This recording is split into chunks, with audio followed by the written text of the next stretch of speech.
मोहतरम इमरान रियाज खान साहब मेरे साथ मौजूद हैं, उनसे हम बात करेंगे। अस्सलाम वालेकुम सर। वालेकुम सलाम। जिस इमरान रियाज को हम जानते हैं उनको तो कोई नहीं दबा सकता, लेकिन जो ये कार्रवाइयाँ कर रहे हैं इम्पोर्टेड हुकूमत या उनके सहूलतकार, तो आप क्या समझते हैं सर, ये हथकंडे किसी काम आएंगे उनके? क्या इस आवाज़ को, इस हकी आवाज़ को वो दबा सकेंगे? पता नहीं, देखें हथकंडे अलग अलग किस्म के होते हैं, आवाज़ दबाने के 100 तरीके होते हैं। ये किस लेवल तक जाते हैं हमने अपने आप को कभी टेस्ट नहीं किया, ये हमें टेस्ट करने हमें पता चल जाएगा।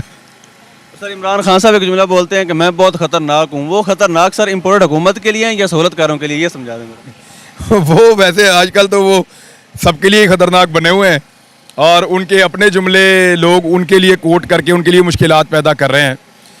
इमरान खान साहब ये सारा कुछ कहना नहीं चाहते, लेकिन उनसे कुछ कमिटमेंट्स की जाती हैं जो बार बार तोड़ दी जाती हैं। नंबर एक तो ये चीज़ है।